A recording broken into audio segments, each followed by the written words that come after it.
네, 오늘은 2023년 6월 23일 엄청 추운 금요일 아침입니다. 어제 멜번은 혼란 그 자체였습니다. 현재까지 알려진 바로는 남자놈 두 놈, 이 두 놈이 차를 여러 대 훔쳤는데 인마들 잡으려고 막 경찰은 그러고 인마들은 막 계속 도망다니고 하면서 또 차 훔치고 또 훔치고 또 훔치고 총 4대의 차량을 훔쳤고, 또 이를 추격하던 경찰 차량을 비롯해서 수많은 차량들이 파손되었고, 또 사람들이 여기저기 또 다치기도 하고 교통차단도 막 곳곳에 생기고, 하여튼 대혼란이 발생했었습니다. 경찰이 파악한 바로는 한 놈은 18살도 안 된 남자, 한 놈은 20대 초반의 남자, 이렇게 2인조인데 이것들이 야구방망이도 들고 뭐 이래가지고 무장을 하고 있는 상태라고 합니다.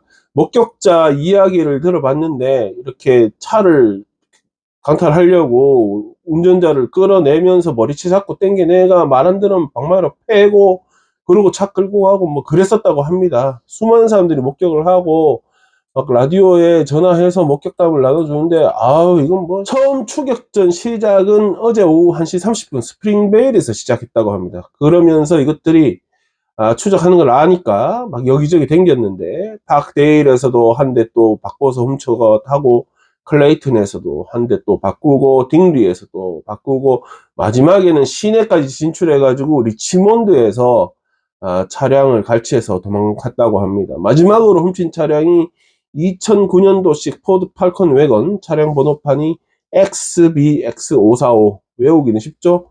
그냥 숫자 545, 은색 뭐가 이렇게 보인다 이러면 바로 경찰에 신고하면 됩니다.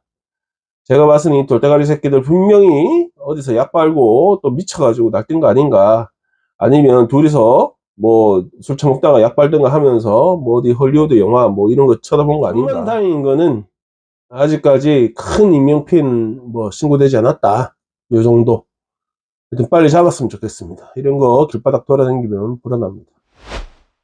매월 기준금리를 정하는 호주 준비은행, 그 은행의 총재 필립 로우가, 이 양반이 임기 7년인데 이 7년 임기가 이번 9월에 끝납니다. 그래서 그 후임 자리에 누가 올라가나 관심이 쏠리고 있습니다. 연방정부 재무장관 짐 차머가 다음 달 7월 중으로 낙점을 하게 되는데, 일반적으로는 그 현 부총재가 그 자리를 이어받습니다. 승진하는 거죠. 그런데 지금 준비은행 그 내부 자체가 문제가 많다, 이런 게 말이 되게 많잖아요. 개혁을 해야 되겠다 이러고 있는 입장에서 현 부총재를 승진시키는 거는 좀 부담이 클 것입니다. 지금 물망에 오른 후보는, 그래서 스티븐 케네디라는 지금 현재 짐 차머의 세크레터리, 비서로 근무하고 있는 사람, 아니면 재정경제부 파이낸스 디파트먼트에서 세크레터리 하고 있는 제니 윌킨슨, 그리고 호주 통계청장 데이빗 그루엔, 요 세 명이 쫙 올라가 있고, 그리고 뭐 부총재 미셸 블록이 올라가 있습니다. 팬데믹 기간 동안에 통화 정책에 뭐 엉망이었다, 실패했다, 그리고 이자율도 뭐 조절 제대로 못했다, 뭐 심하게 봐서는 이자 안 올린다 그랬다가 어쩔 수 없이 계속 올려왔다, 이 개뻥 친 거 아니냐, 엉망됐다. 특히 그런 거 의존도가 심한 사업을 하는 사람들 같은 경우는 굉장히 뭐 타격이 심할 수밖에 없죠. 또 뭐 사업을 안 한다고 해도 집을 구매했던 사람들도 이자가 이제 안 오르니까 이렇게 해서 이걸 뭐 고정금리로 하고 뭐 변동금리로 하고 뭐 이러면서 준비를 다 했을 거 아닙니까? 그러면서 한 달에 가계부가 얼마인데 얼마를 은행 대출에 갚고 다 박살나 버렸죠. 그러니까 당연히 욕을 먹어야죠. 솔직히 처벌됐으면 싶은데 그것까지는 안 된다니까. 이런 가운데 후임 선정이 누가 될 것인가, 준비은행 개혁 어떻게 할 것인가, 초미의 관심으로 떠오르고 있습니다. 여튼 요렇게 후보가 지금 떠오르고 있다. 그 한국에서는 그냥 검사 한 명 데리고 와서 시키면 되는데, 그죠? 좀 간편하긴 한데, 나라야 망가지건 말건. 7월 1일이 되면 새로운 회계 연도가 시작이 됩니다. 그거에 맞춰서 뭐 이거저거 오르는 게 많습니다. 내리기도 뭐 하나? 기억이 없다. 하여튼 빅토리아주 대중교통요금 마이키 요금이 7월 1일부터 인상됩니다. 지금 데일리 티켓 하루 왼종을 쓰는 거 캡이 9불 20인데 요게 80센트 올라서 10불로 책정되고, 한 번 타는 거, 그 싱글 출입 같은 경우는 4불 60에서 5불로 40센트가 인상됩니다. 인상률로 따지면 8.7%. 그러니까 인플레이션보다 더 큰 숫자로 요금을 올립니다. 이게 과연 되는 건지는 모르겠는데 하여튼 그렇게 올린답니다. 월요금제, 연간요금제, 그러니까 이제 만슬리 파스, 이얼리 파스 이런 거 있는 분도 있죠.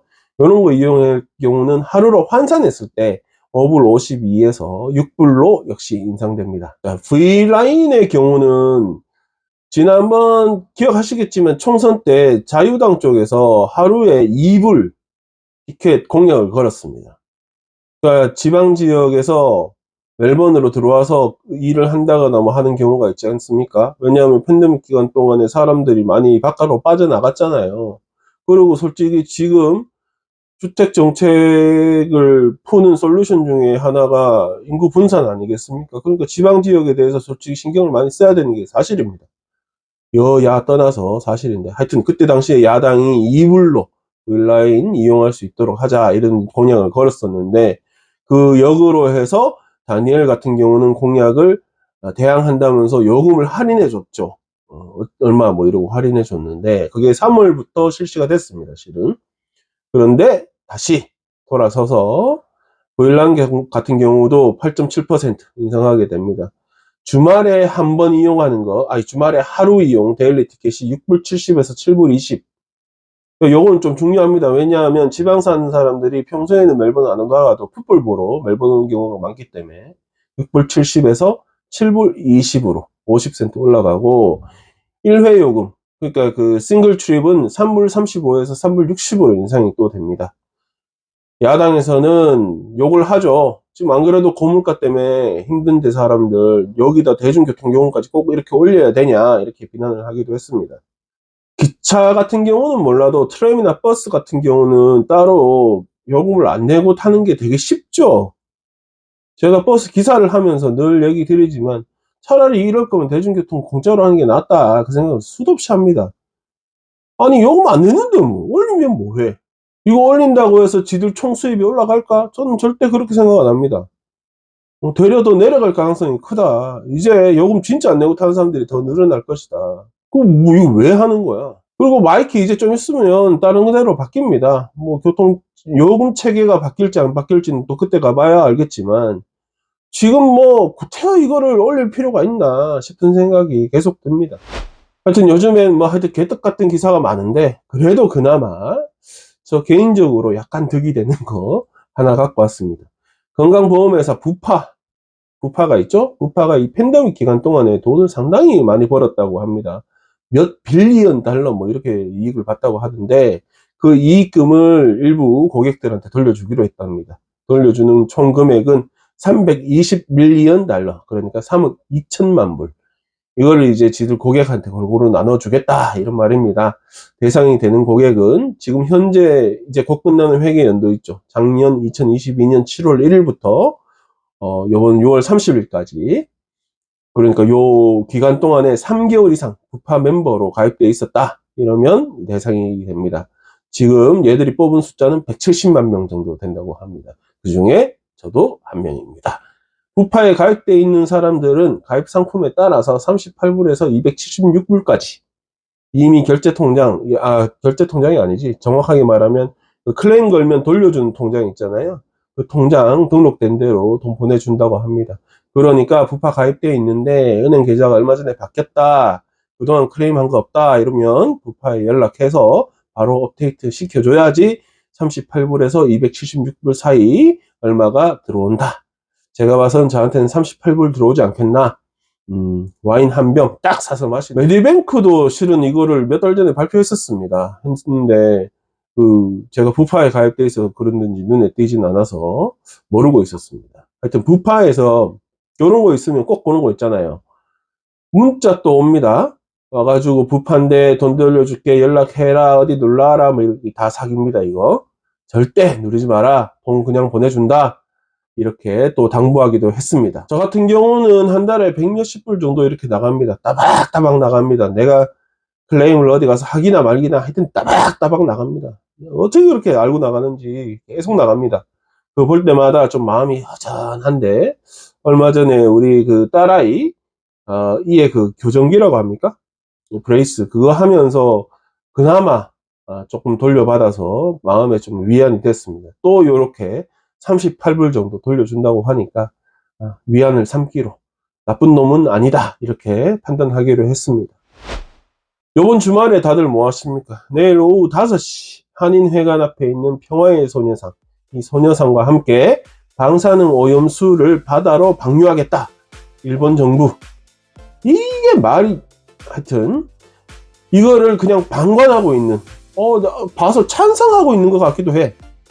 찬성하는 걸로 봐야 돼. 하여튼 윤석열 정부 규탄하는 촛불 집회가 있습니다. 당연히 이거 쫓아내야 된다. 퇴진 집회도 겸할 것입니다. 너무 추워서 사람들 별로 오지 않을까 싶기도 한데 그래도 저는 갑니다. 추우나 안 추우나 망해 나가는 나라를 위해서 그래도 한 소리 한번 해보겠다. 이런 마음가짐을 가지고 참석할 예정입니다. 오늘 준비한 소식은 여기까지입니다.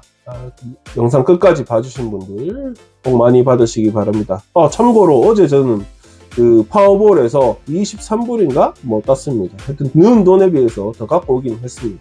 여러분들 파워볼 결과는 어떻게 됐습니까? 알려주십시오. 즐거운 하루 되시고 즐거운 주말 되시고 내일 한인회관 앞에서 만나 뵙도록 하겠습니다.